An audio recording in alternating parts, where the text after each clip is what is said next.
नमस्कार, आप देख रहे हैं आज तक डिजिटल और मैं हूं आपके साथ अनूप आकाश वर्मा और मेरे साथ हैं क्राइम तक के डिप्टी एडिटर चिराग गोठी। चिराग, बहुत बहुत स्वागत है आपका।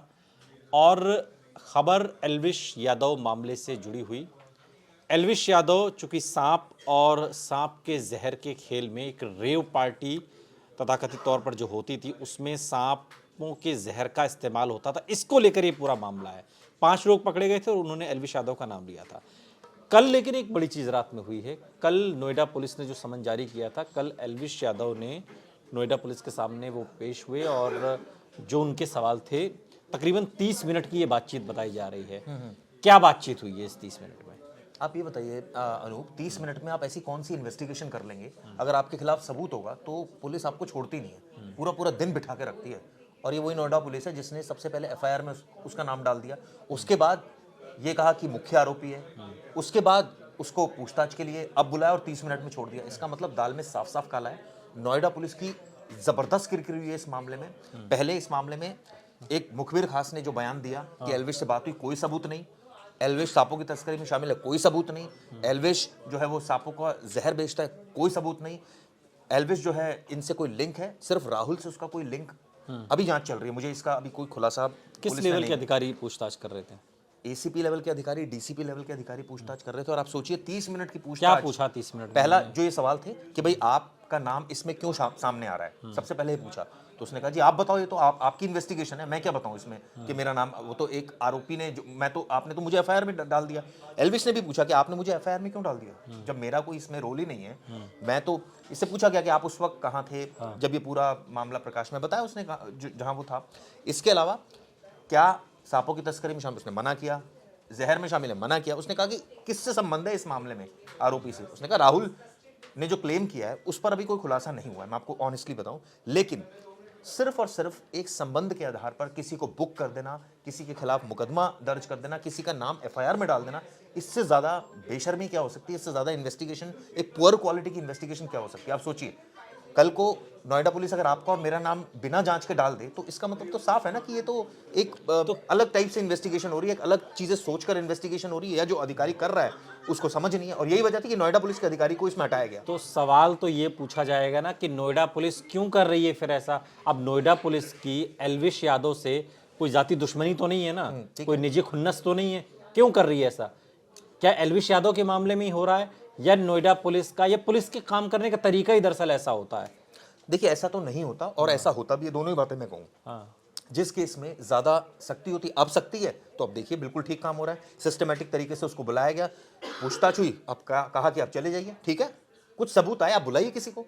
लेकिन ऐसा नहीं हो सकता कि बिना सबूत के आप किसी का नाम एफआईआर में डाल दे, बिना सबूत के, क्योंकि वो सेलिब्रिटी डाल दिया ना, अब तो डाल दिया डाल दिया। तो ऐसे केसेस में ये भी देखने को आता है कि इस तरह के अगर आप नाम डाल दे तो अरेस्ट भी कर लेती है पुलिस। कम से कम अरेस्ट तो नहीं हुआ, वो इसलिए नहीं हुआ क्योंकि हम लोगों ने एक मुहिम चलाई कि ये गलत मामला है। अगर मैं तो साफ साफ कह रहा हूँ, पीएफए के सदस्य इतने, अगर उनको पास इन्वेस्टिगेशन प्रॉपर है, वो सबूत क्यों नहीं दे रहे हैं? हम तो इस मंच से कई बार कह चुके हैं, वो आए हमारे मंच पर सबूत दें। नहीं, हमारे मंच में भले ना आए लेकिन यथा योग्य मंच पर ही सबूत दे दें, पुलिस को जाकर सबूत दे, वो एक अलग बात है। लेकिन चिराग, चूंकि इसमें नोएडा पुलिस पर सवाल उठ रहे हैं और एल्विश यादव या उसकी जो फैन फॉलोइंग है, सोशल मीडिया पर भी मैं बहुत सारी चीज़ें देख रहा था, अब वहाँ पर भी ये सवाल पूछे जा रहे हैं। कहीं ना कहीं नोएडा पुलिस पर एक बहुत बड़ा प्रश्नवाचक चिन्ह लग गया है जांच को लेकर। क्या हड़बड़ी बहुत ज़्यादा दिखा दी गई? और अब एल्विश यादव चूंकि अब कानूनी तौर पर स्टेप बाय स्टेप वो कदम उठाने की बात कर रहा है, उसमें एक बड़ी जवाबदेही अब नोएडा पुलिस की भी तय हो गई है। बिल्कुल आपने ठीक कहा, जल्दबाजी, हड़बड़ी। किसी ने कुछ नाम ले दिया तो आपने उसको बुक कर दिया, आपने एफआईआर में डाल दिया। आप, एक तरीका ये होता कि उसने नाम लिया, ठीक है हम बुलाएंगे, आपने मीडिया में लीक कर दी, उसके बाद पूरे देश में फैल गया एल्विश यादव तो सांपों का तस्कर है। क्यों? क्या कोई सबूत था? अब क्यों नहीं अरेस्ट किया? जब आए थे आपके पास कल, वो पूछताछ हुई, अरेस्ट कर लेना चाहिए था अगर इतना ही सबूत था उसके खिलाफ तो, पहली बात। दूसरी बात, एक इससे पता लगता है कि एक स्टैंडर्ड ऑफ इन्वेस्टिगेशन क्या है नोएडा पुलिस का। आपने बुक कर दिया, अब आपको लग रहा है कि नहीं ये तो गलती हो गई, अब एक लेकिन ठीक तरीके से इन्वेस्टिगेशन। पूछताछ अभी खत्म नहीं हुई है। राहुल यादव जो इसका जानकार बताया जा रहा है एल्विश यादव का, जो 5 सपेरे पकड़े गए थे उनमें से एक है लाइजनर मीडिएटर, उसके साथ आमना सामना भी करवाया जाएगा। अभी खत्म नहीं हुई है जांच। हम क्यों ऐसा मान रहे हैं कि सब चंगा सी? अभी खत्म थोड़ी हुआ है कुछ। आप मेरी बात, एक चीज बताइए, इस केस में जब आपने 4 सपेरों को पकड़ा, एक राहुल को पकड़ा, आपने तो इमीडिएटली अरेस्ट कर लिया। आपने वक्त गवाया, आपने अरेस्ट कर लिया। जब आपके पास इतना क्लियर कट सबूत था तो इसको भी कर लेते अरेस्ट। इसका मतलब साफ साफ है अनूप कि कोई सबूत नहीं था, इस वजह से अरेस्ट तो नहीं जब किया गया। अब 30 मिनट बातचीत हुआ और अब कर लेते arrest? आप ये कह रहे हैं कि कोई सबूत नहीं था या अरेस्ट क्यों नहीं किया, अब जब बुलाएंगे या उसके बाद बुलाए, अब क्या पूछेंगे फिर, जब उसके पास एक ही जवाब है? एलविश यादव हो कह रहा सकता है है बुलाए ना, हो सकता है बुलाया ना जाए कि भैया हमारी इन्वेस्टिगेशन में तो कुछ नहीं आ रहा निकल कर, तो हम क्यों किसी आदमी को बुलाएं, क्योंकि आपने पहले ही उसको तो इतना उसकी डिफेम कर गर्दन दिया। मरोड़ी जाएगी, उसके हाथ बांव मरोड़ी जाएगी, जिसने एलविश अधिकारी यादव के का खिलाफ- नाम लिया है। अधिकारी के खिलाफ तो चलिए वो तो गई उनका कार्रवाई। इंटरनल मामला है, ठीक है। वो तो कार्रवाई कर दी उन्होंने, लेकिन जिसने राहुल यादव ने नाम लिया है एलविश यादव का, उस पर भी अब से भाई तूने क्यों लिया नाम? फिर ये तूने जो नाम लिया है कोर्ट में, उस बात को कैसे प्रूफ होगा? पुलिस चार्जशीट में कैसे उसको? देखिए एफआईआर कहती है कि मुखबिर खास ने एलविश से बात की, सबूत कहाँ है? नहीं है। फिर कहती है कि एलविश ने कहा आप राहुल से बात कर लो। तो फिर किसको? नोएडा पुलिस ने ऐसा क्यों किया? पता नहीं क्यों किया, ये तो वही जवाब देना आकर।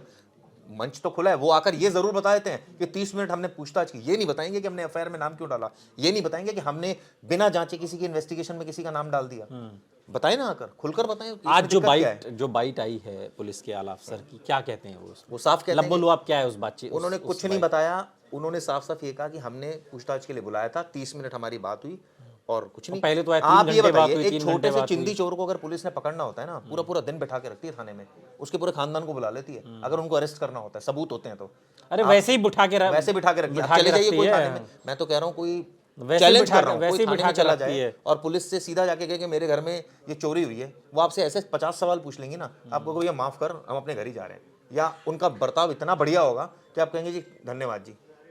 तो मतलब आप सोचिए, इस तरह की पुलिस, मैं हर पुलिस की ऐसी बात नहीं कर रहा, देखिए हर पुलिस इस तरह की नहीं होती, लेकिन बहुत सारे पुलिस वाले ऐसे होते हैं। मैं चलिए इस केस पर आता हूँ। एलविश की शुरुआत से एक प्रोपेगेंडा चलाया गया, एफआईआर में नाम डाल दिया, मुखबिर खास ने उससे बात की, कोई सबूत नहीं दिया। उसके बाद एक राहुल कह रहा है जी मैं जानता हूं। अब राहुल ने क्या बोला और आपने क्या समझा, ये भी हो सकता है। देखिए राहुल ने पुलिस को कुछ बोला हो, जैसे होता है हाँ मैं एलविश को जानता हूं, उसने नाम ले दिया हो और पुलिस ने बुलाइए इसको बुलाइए। अरे भाई समझ तो लो राहुल मामला क्या भगवान है। राहुल भगवान थोड़ा ही है। वही तो राहुल को भगवान क्यों समझ लिया नोएडा पुलिस ने कि जो राहुल कह रहा है वही सत्य सबसे बढ़िया कार्रवाई होती इसमें, अगर नाम भी लिया, मैं तो कह रहा हूं कोई बात नहीं, नाम लिया, आप उसको बुलाते, पूछताछ करते, सबूत आते, उसको नाम क्या, एफआईआर में नाम क्या, चार्जशीट करते ना। दिक्कत क्या है? जब आप डरते नहीं हो किसी से, जब आप किसी का नाम एफआईआर में डालते हो तो चार्जशीट कर लेते। कम शब्दों में अगर हम समझे तो आज की तारीख में भी नोएडा पुलिस के पास एलविश यादव के खिलाफ ऐसा कुछ है नहीं जिसके आधार पर कुछ केस बनता हो। होता तो अरेस्ट कर लेते। आपको क्या लग रहा है कि 30 मिनट बुलाया तो वो 30 मिनट सिर्फ पूछताछ करके छोड़ दिया? एक्चुअल में अगर होता तो अरेस्ट कर लेते, वो छोड़ते नहीं। सच्चाई है कोई सबूत नहीं है, ये सिर्फ हवाई बातें थी कि मुखबिर ने उससे बात की और उसके बाद जो है उसने उसका नाम लिया, एलविश ने उसका नाम लिया, उससे बात हो गई। कहाँ है भाई सबूत तो दे दो ना।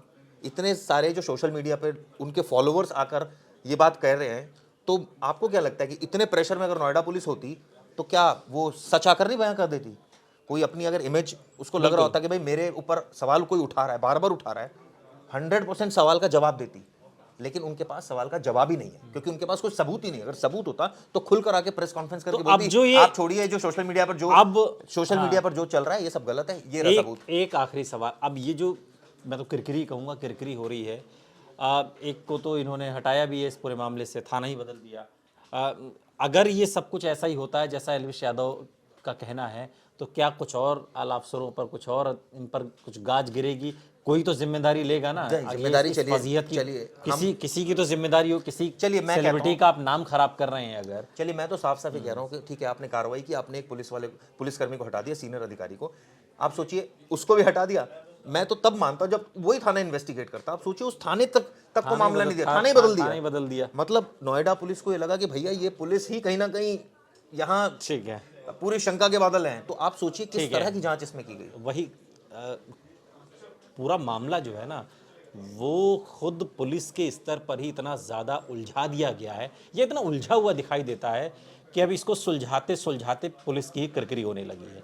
30 मिनट बातचीत हुई है, 30 मिनट तक पूछताछ हुई है, वही सारे सवाल कि आपका इसमें क्या इन्वॉल्वमेंट है, तो जो मेरा तो कोई इन्वॉल्वमेंट नहीं है, आप इसको कैसे जानते हैं, मैं तो इसका मेरा कोई मामले से लेना देना नहीं है, सांपों के जहर की बात आई, इसमें मेरा 0% इन्वॉल्वमेंट है। तो यही जो बातें एलविश यादव ने इंस्टाग्राम पोस्ट पर कही थी, वीडियो के जरिए, वही पुलिस के सामने कही हैं। कुछ होता तो निश्चित तौर पर पुलिस गिरफ्तार करती, हिरासत में लेती, ऐसा कुछ हुआ नहीं।